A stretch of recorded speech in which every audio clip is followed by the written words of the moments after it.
Hi, Jonathan York from Bay Financial Partners, looking at the investment markets.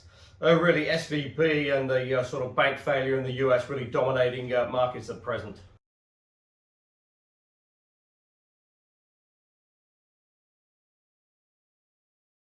Now, what does seem to be good is that the Fed has really stepped in pretty quickly and sort of, taken over the control of the bank. Also, closed down another one, a Signature Bank in New York, that was mainly involved on the sort of crypto side.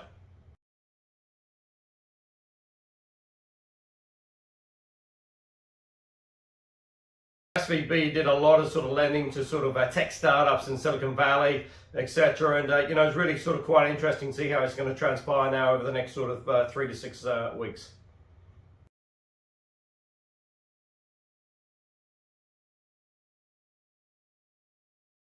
Because certainly by the Fed acting pretty quickly, it does seem to have sort of contained the issue. And after the initial sort of sell-off and potential contagion sort of spreading, the US banking sector has come back reasonably strongly, especially the regional banks.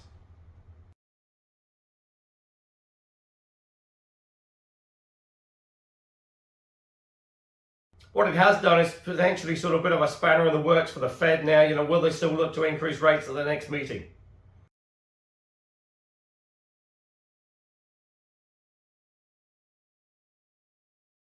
Because certainly the 10 years backed off considerably now, currently trading around 362.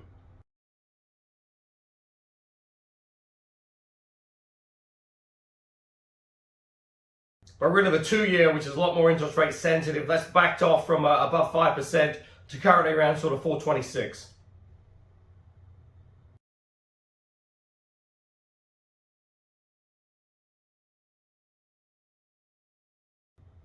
Which sort of implies that the market is looking for the Fed to sort of have a little bit of a pause now and sort of wait to see the full impact of its rate hikes over the last sort of 9 to 12 months.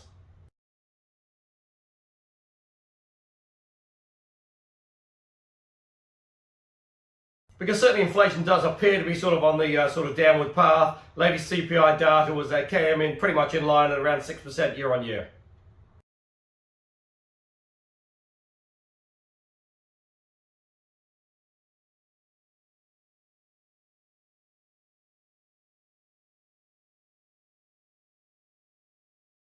The non-farm payrolls coming in slightly stronger there at 311,000 versus sort of 225. Interestingly, the hourly earnings was down a little bit.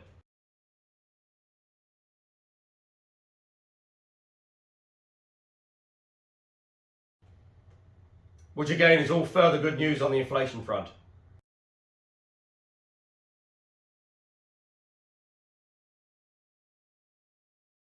But then today has been a further incident over the Black Sea with a Russia fighter jet and a US drone. And again, it'll be interesting to see how that fallout transpires over the next sort of 2 to 3 days.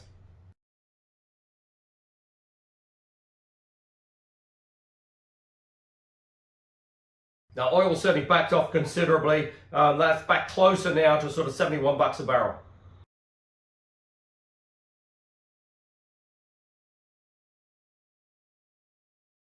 Now, the UK economy sort of continues to defy gravity, and again, GDP latest reading was slightly positive at plus 0.3%, versus expected to be down, sort of down 0.1, down 0.2.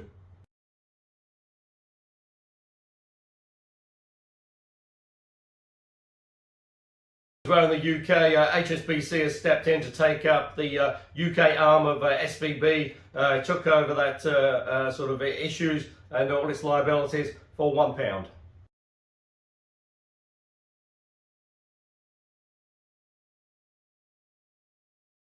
Now, interestingly, in Europe, I started to see a few protests now about giving further aid to Ukraine. This is the first sort of sign, a bit of sort of discord within the EU bloc in terms of sort of helping out Ukraine further.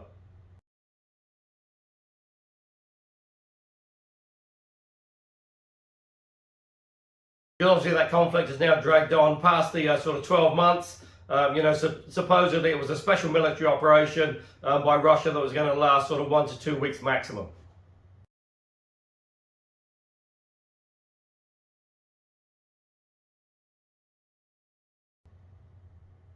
We're now into the 13th month of that conflict, with little end in sight.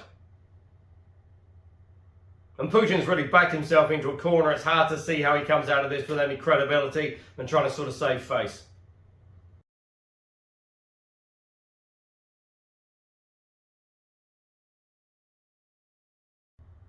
Now in Australia, the Reserve Bank increased the cash rate there to 3.6%, but potentially sort of implied that come April time there might just be a pause.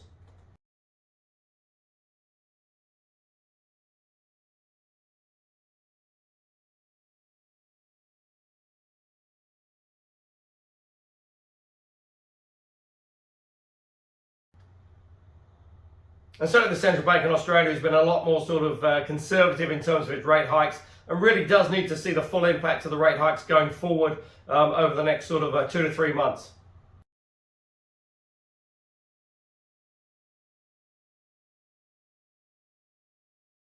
Because at present what's been happening globally is that central banks have been meeting, and pretty much every time they meet they've been putting up rates.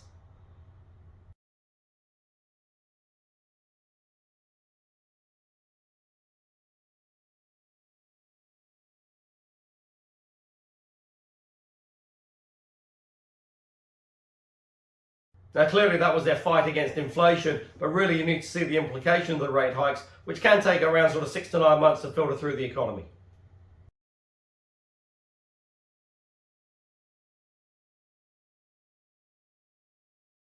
But certainly in Australia, the consumer is still pretty robust and resistant out there.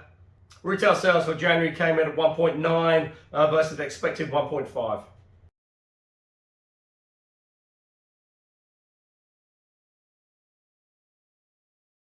And certainly the Australian economy is being buoyed by, the sort of China reopening. They sort of reaffirmed their GDP targets now for the year of 5%. And if that is the case, they will need lots of minerals and resources, and a lot of that will come out of Australia.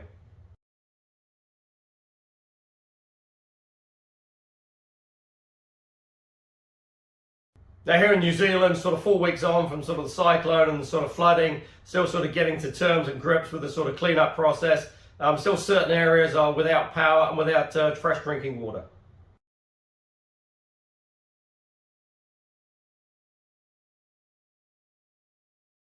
But also as well, the government's come out with a raft of, scrapping old sort of policies that were under the old Prime Minister Jacinda Ardern. Potentially supposedly found, some extra money that will sort of go to help sort of fight the cost of living crisis in terms of increases in sort of superannuation and also beneficiaries.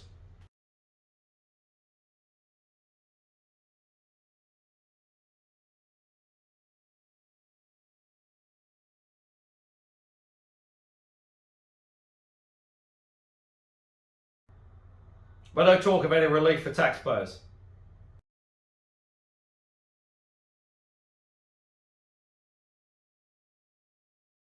We're still faced with the same issues in terms of a cost of living crisis and sort of increased sort of food prices, etc.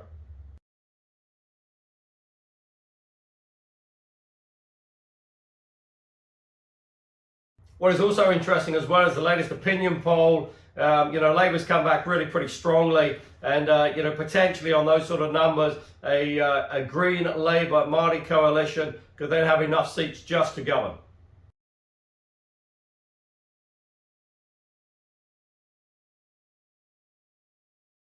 Now, it will be interesting to see as well what the Reserve Bank does at its next meeting. Certainly house prices continue to sort of fall as mortgage rates are increasing, although some of the banks have started to cut some of their mortgage rates. So it'll just be interesting to see how that sort of plays out over the next sort of 2 to 3 months.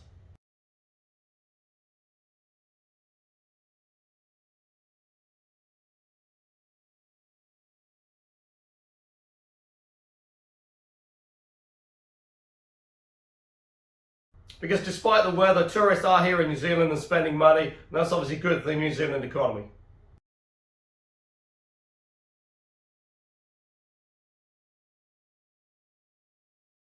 Now, if you are looking for income options, go to the website www.bayfinancialpartners.co.nz for lots of interesting articles, and we look forward to speaking to you soon.